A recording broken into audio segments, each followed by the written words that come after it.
On August 6th and August 9th, 1944, the United States dropped atomic bombs on the cities of Hiroshima and Nagasaki. It resulted in a loss of life totaling between 129 and 229,000 people, mostly civilians. On August 5th, 1944, Japan surrendered to the Allied forces, which effectively ended World War II. While the bombing was a devastating act of war and a massive tragedy for Japan and the rest of the world, the development of the gadget was considered to be one of the greatest feats of science of its day. One man bore the responsibility of leading the team that developed the bombs, which would subsequently usher the world into the atomic era. His name was Julius Robert Oppenheimer. I'm Ronald Young Jr., and I'm leaving the theater.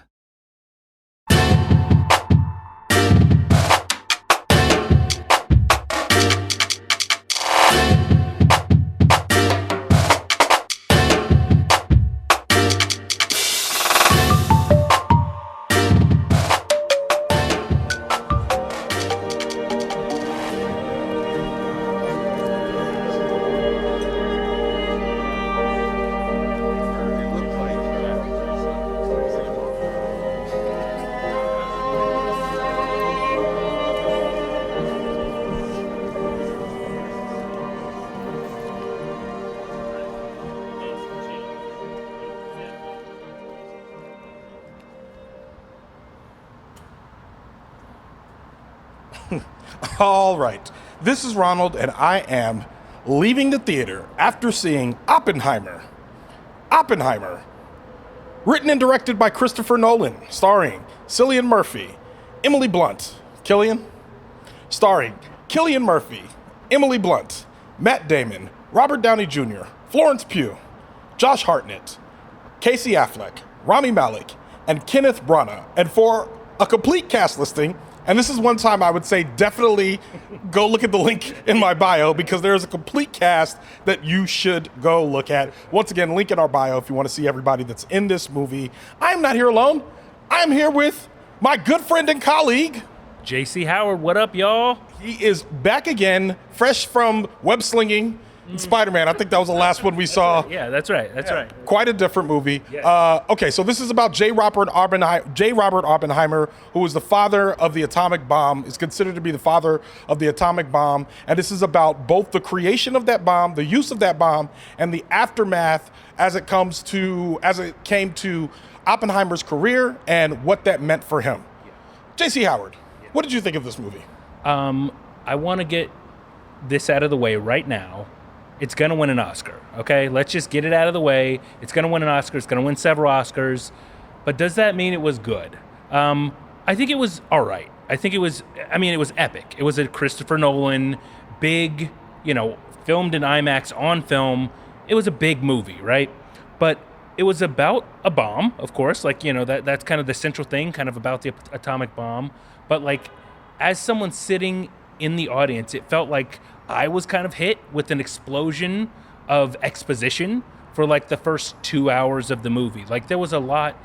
I feel like I could have read a Wikipedia page about the atomic bomb and then just watched the last 40 minutes of this movie. Because the last 40 minutes, which was kind of after the twist that there is kind of in this film, the last 40 minutes was really good. I thought, I was kind of on the edge of my seat. And this is a historical film, right? I'm basically reading it, watching a history book, but I was still on the edge of my seat for it. So I really enjoyed that last 40 minutes, but the rest of the movie was just dense. It was thick. This movie was very tough to follow. I think that one thing that I noted was that the dialogue was very convenient. And convenient in the way that it was convenient in Social Network, which I actually enjoyed, where the dialogue only serves the purpose to, one, be witty and snappy, but also to move the plot along. And you're 100% right. It was all exposition. It was exposition after exposition, which It wore on me a little bit, but I think the thing that stopped it from making me completely disconnect from the movie was that the score was incredible. Yes. The score took me, I remember at one point writing in my notebook that the score is doing some work. And then I looked and saw it was Ludwig Göransson of Black Panther fame, and he's done other things as well. But I remember seeing that it was him and not Hans Zimmer like it normally is. And I remember at the time thinking, oh, well, I guess Hans Zimmer does a lot more of the wah, but this one felt like they were really weaving a tale and creating a narrative where I don't know if there actually was a narrative in real life, but I think they successfully executed one in this time. Yeah, no, and I think the comparison to Social Network is spot on. There were literally, I'm not just saying this, there were times where I was sitting in my seat thinking like, is this an Aaron Sorkin? Yes. There's so much snappy, witty dialogue and like going back and forth. And that's not to say that that's a bad thing, right? Yeah. Like, people enjoy Sorkin things. People enjoy witty dialogue. People enjoy that kind of like, snappy, repartee. But like, it was just a lot. I was just hit with it. So I was expecting the, Christopher Nolan big kind of epic thing, and, it delivered that, but it just also delivered such dense, thick exposition. Yeah, and I think in terms of what Christopher Nolan has done in the past, this is in a lot of ways unlike anything he's done before. There's a lot of familiarity there, and I think, again, his use of score he is a person that does not mind using the score to drive a point home, to keep the intensity up, and I think that's kind of what kept me up most of this movie. But this is very different because it's so dialogue-driven, and as an audience member, you really have to follow that dialogue, and I found myself falling into the same Christopher Nolan trap. And to be honest, he's one of my favorite directors, if not my favorite director, but I fell into the same trap where thinking, man, I'm really excited to watch this at home with the caption on. Yes.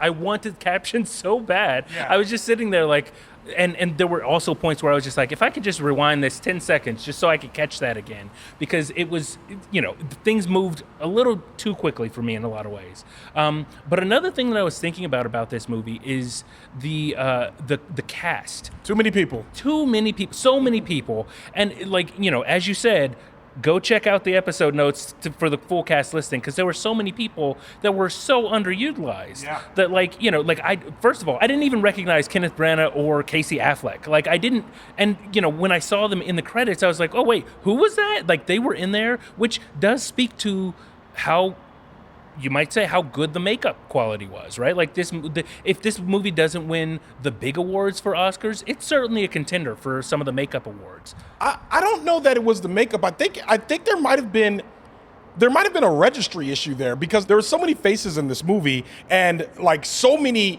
big stars in this movie that it was hard to register as they were coming at the screen. And then also the problem was 2 of the actors in this movie are best actor winners in the last 5 to 7 years.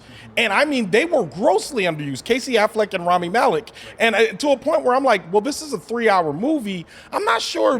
You didn't have, it seems like maybe you didn't need Rami Malek for that. Maybe the budget on this one could have been even less if you're not using Rami Malek or Casey Affleck to basically do cameos in this movie. And again, it's distracting because if you see Casey Affleck, if you see Rami Malek, you're like, well, they're going to be important at some point. And in some cases they were, but were they really?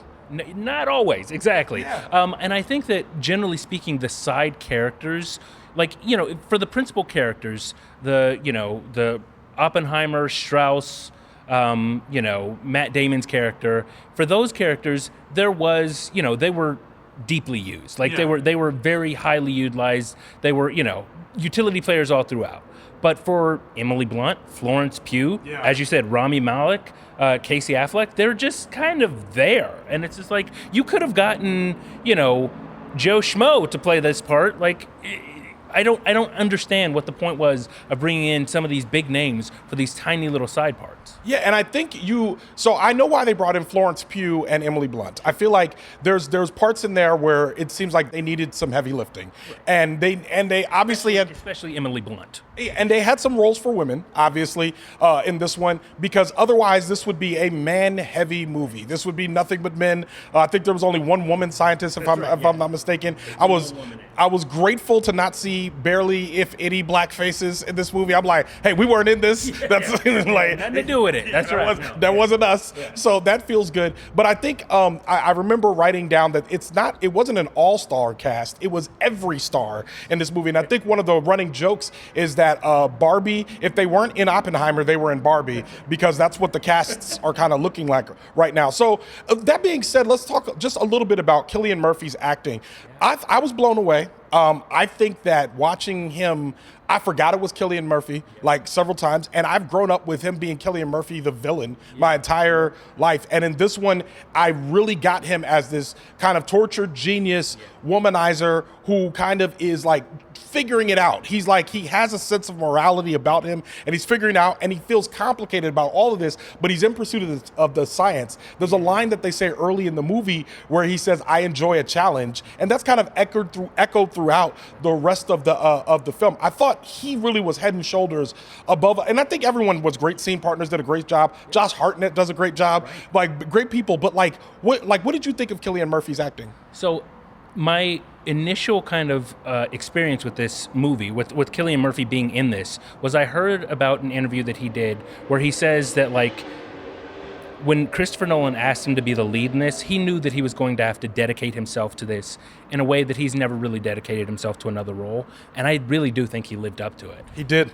Like, he was playing, turning it up to 11, that's what he did. Like, he was playing at 11. And, like, I mean, they weathered him, right? Like, he visibly ages throughout the course of this movie. And to be frank, like, Cillian Murphy just has the perfect face for that. He looks like Oppenheimer. Did you look up Oppenheimer? Yes, he looks like Oppenheimer. Yeah. And his just, like, his face can bear, like, it can look young, it can look younger, and it can also look so gray and old and withered. Yeah. And it, like, his just face just lends itself to that.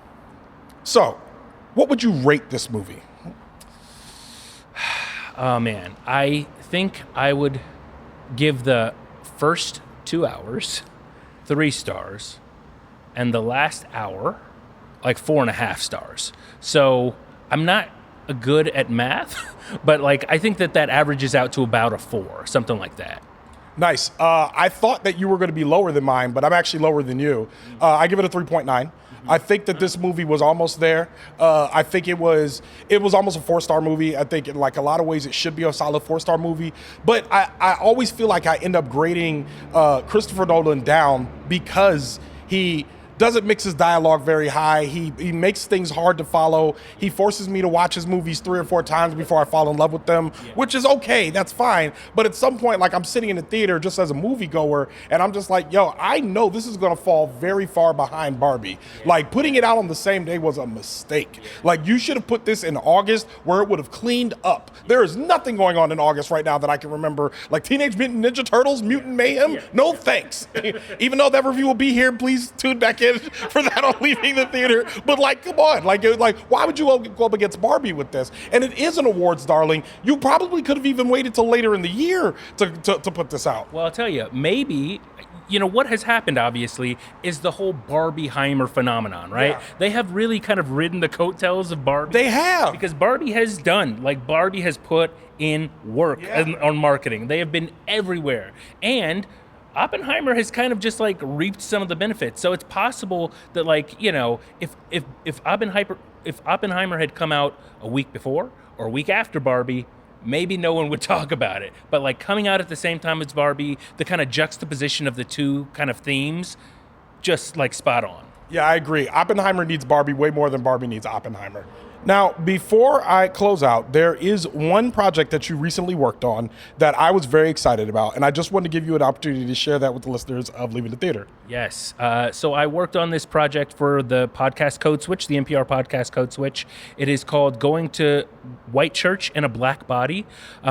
It's kind of really a passion project of mine. It's about belief and, in this case, about belief and race and faith and how all those things kind of intermingle and intertwine. In it, I kind of explore how I have been in white evangelical church before in my life and the experiences that I found there, as well as other folks who've done the same. So definitely check it out if you have a chance. We'll put a link in the show notes. Link in the show notes. Code switch. Going to white church in a black body. I'm so excited. Great job. Great listen. I really enjoyed it. Most of y'all know that I've been in church my entire life, so really excited about this. If faith and race and all those things are something that you're interested in, this is definitely something you should check out. And again, the link will be in our show notes. And with that, Leaving the Theater is a production of Oh It's Big Ron Studios. Alexandra Ketch of Bias Studios mixes the show. Thank you, Alex. Show art from Heather Wilder. Theme music by the mysterious Breakmaster Cylinder. For more information about Oppenheimer or JC Howard, check out our show notes. You can follow me on Twitter, Instagram, TikTok, and Threads at Oh It's Big Ron. That's at OHITSBIGRON. You can find out more about this show and other Oh It's Big Ron Studios shows by following us on Instagram at Oh It's Big Ron Studios and on Twitter at Oh It's Big Ron Stew. That's STEW. Leaving the Theater will be back soon. Thanks for listening. And thanks for being on the show. Thank you for having me.